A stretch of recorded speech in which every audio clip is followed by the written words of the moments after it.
Let me show you a list of every single fighter in recorded history that retired their boxing careers unbeaten, and all 15 of these fighters were able to defeat and successfully outclass every single one of their opponents within the ring. This list has multiple fighters beginning from the minimum weight all the way to the heavyweight division, and for some fighters, if not most on this list, were not just able to dominate within their own weight classes, but also weight divisions above and below their usual weight class. For instance, Floyd Mayweather was also able to dominate not only the featherweight division, but also wreaked havoc within the welterweight, the lightweight, and the light middleweight division, as well as accomplishing multiple championship titles. And Andre Ward, a British fighter who naturally fights at the super middleweight division, was also able to rule in the light heavyweight division, as well as becoming a unified light heavyweight champion, yet while never being defeated during his career. Here are a few more interesting facts about these fighters that might actually surprise you. Now, Jimmy Barry, with 59 total wins during his entire boxing career, stands as having the greatest number of wins among this list. Jack McAuliffe as well as Jimmy Barry are both tied by having the greatest number of draws among this list, by achieving 10 total draws during their careers. And from this list, there are only 6 fighters who are able to accomplish a knockout percentage greater than 70% during their careers. With a knockout percentage of 73%, we have Lopez. Then with 74%, we have Simon. Both with 75% apiece, we both have these two fighters. And then Marciano with an incredible knockout percentage of 87%, but most surprisingly, the Colombian fighter Edwin Valero stands as one of the only fighters in recorded history to remain undefeated, as well as having a perfect knockout percentage of 100%. Yeah,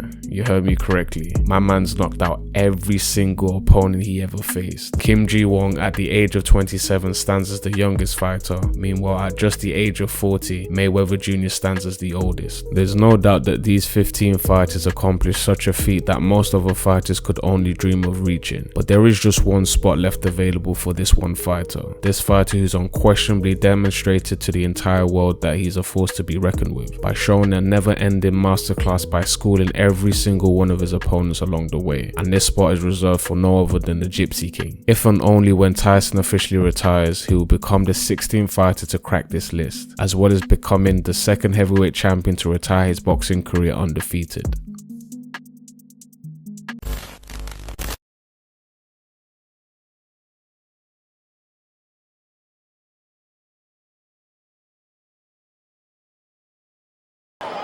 Mike, first let's start with you. Did you want to continue? Well, I would like to continue, but I saw that I was getting beat on. I realized I don't think I have it anymore because I got the ability to stay in shape, but I don't got the fighting guts, I don't think, anymore. When did you recognize that? At what part of the fight? I don't know, early into the fight. I'm just sorry I let everybody down. I just don't have this in my heart anymore. Looking at my appearance, I don't have that ferocity. I'm not an animal anymore. Does that mean we won't see you fight again? Yeah, that's most likely. I'm not going to fight again. I'm not going to disrespect the sport anymore by losing to this caliber of fighters. As long as I live in this world, I want to leave a legacy. Not only being a good fighter, but I want to leave a legacy as an inspiration to everybody. Like I said, inside and outside the ring. I am a public servant. I want to help people. Even my own money, I give back to the people, so that's my mission. We came to this world naked, and we will depart naked. We have to remember that. We're going to see you back in the ring. Tell me, is it too early to ask? You know, I promised my lovely wife, Paris, a 14-year, that after the Wilder 3 fight, that would be it. And I meant it. And I had a war, it was a great trilogy, and I meant that. But, you know, I got offered to fight at Wembley at home, and I believed I deserved. I owed it to the fans. I owed it to every person in the United Kingdom. I have to be a man of my word, and I think this is it. This might be the final curtain for the Gypsy King. And what a way to go out.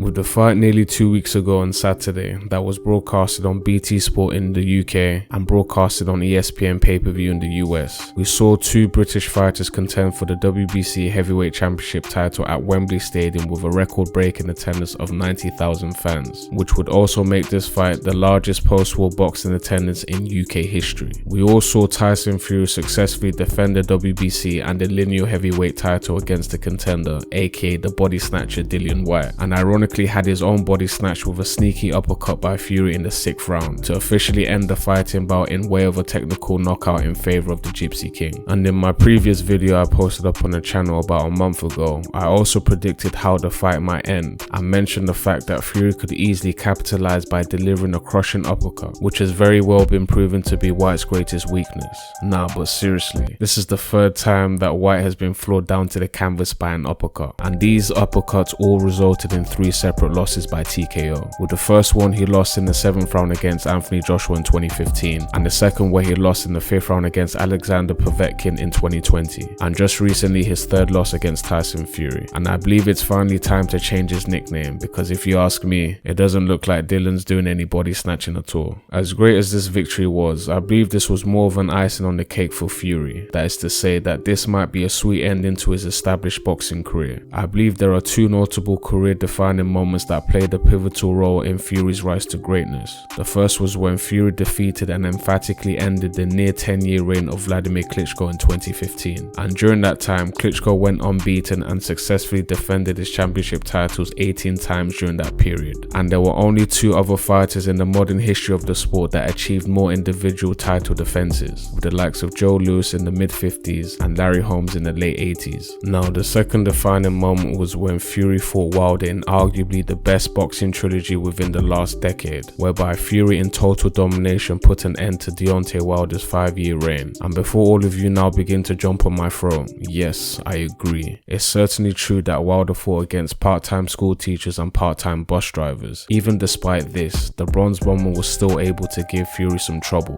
But I think it's more of the surrounding context as to why this is significant to Fury's legacy. With just a few months after Fury winning the title bout against Klitschko, Fury was charged with the illegal use of a performance-enhancing substance discovered from a test sample prior to their fight. With plans for a rematch against the former Ukrainian champion, Fury had postponed the fight due to a foot and ankle injury, and then ESPN had later reported that he had failed a drug test after testing positive for a Class A drug. And months later, Fury found himself falling into depression and gained an extreme amount of weight, whereby no longer being medically fit to fight. And due to his time off, Fury was stripped off his boxing license as well as his heavyweight titles. Now fast forward to January of 2018, after seeking help from professional psychologists, Fury had now lost the weight and had now announced a comeback to the heavyweight scene. And in the same year, he went on to defeat 2 opponents just before challenging Wilder for their very first bout. And we all know how exactly that trilogy ended.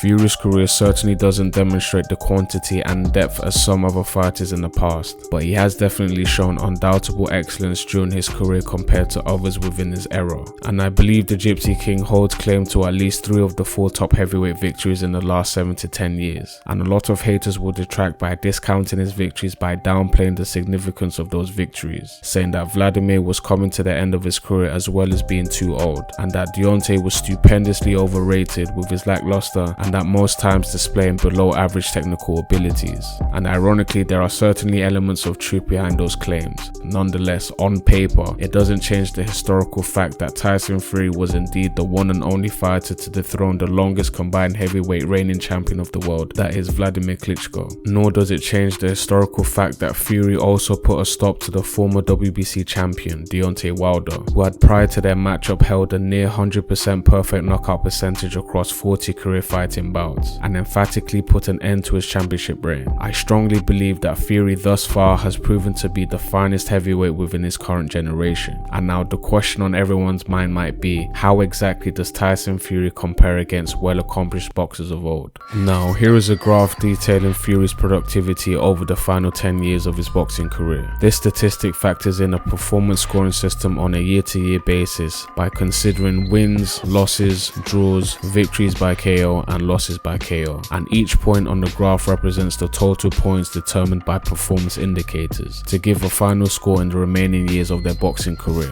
For example, Fury in year 1 achieved 2 technical knockout victories and a regular victory by decision, which puts him at 4 points for that year. And by boxing standards, if a fighter is able to average about 1 point a year in their final years up until retirement, this is considered to be a good thing. Where it's typical to see even great all-time heavyweight fighters lose during their final career bouts. Now, here are Ali's total numbers by considering every single performance indicator in the final years of his career. And as similar as both these averages might appear to be, this this is by far one of Fury's greatest arguments to prove he deserves to be mentioned in the top 30 of all-time heavyweight fighters. Although Tyson never peaked as high as Ali, Tyson still maintained his average and was able to sustain consistency just a little bit longer than Ali did. Although the numbers are just a vehicle to greatness, there also must be a point where the numbers are too glaring to ignore, where you get to a situation where you can no longer deny the facts. And I think Fury's numbers may have now gotten to that point, but some enthusiasts will argue that there were other boxers that were still very good this late into their career. I don't know, were you thinking of Holyfield?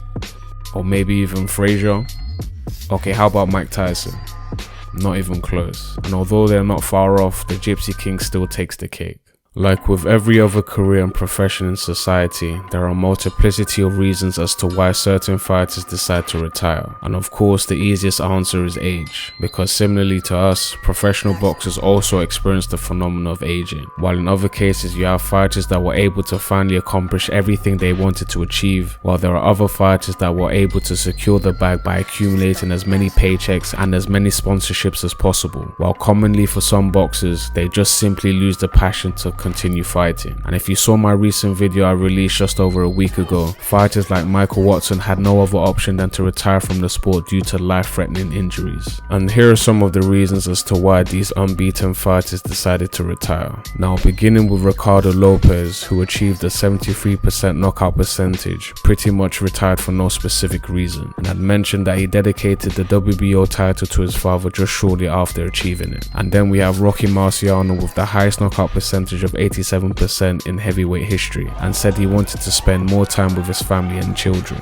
And unfortunately for both of these two fighters, had no other option than to retire due to life-altering injuries. And then this fighter with a name I have no idea in the world how to pronounce had no apparent reason for retiring. And at the age of 40, Mayweather retired due to his age, as well as nearly breaking the previous record of generating the most amount of money from a pay-per-view event, which the previous record was set by no other than himself 2 years prior to his official retirement. And fighting out of Colombia, Edwin Valero got into a situation which found himself in jail and unfortunately passed away a few days later. We then finally come to Tyson Fury, who also wants to retire his boxing career to spend more time with his wife and his children. Sounds a bit boring if you ask me. Although I do honestly respect his decision, and also speaking from a boxing enthusiast perspective, it seems like a slight disservice to the sport for such a great fighter like Fury to bring his journey to a halt and potentially give up the greatest opportunity to become the undisputed heavyweight champion of the world, in which we haven't seen since Lennox Lewis in the early 2000s. And I do feel as though Fury should just fight one more time to face the winner of the Joshua Usyk rematch, assuming that the fight does indeed happen sometime later this year. But whatever route Tyson Fury decides to take, I will honor and respect his final decision, because throughout his entire boxing career, Tyson Fury has certainly displayed a true masterclass by demonstrating his boxing finesse along his pursuit to greatness.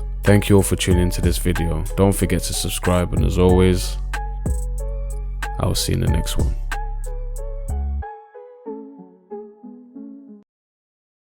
I was never happy with what I got. It's human nature, we always want more. Yeah. And no matter what it is, no matter how much you've got of something, then you're always searching for more things. The only thing we truly own in this life is moments in time. Like, this is a moment in time for me that will never be erased. And no matter what happens, this is always going to be my time. This will be my moment in time because I lived here and I was a part of this.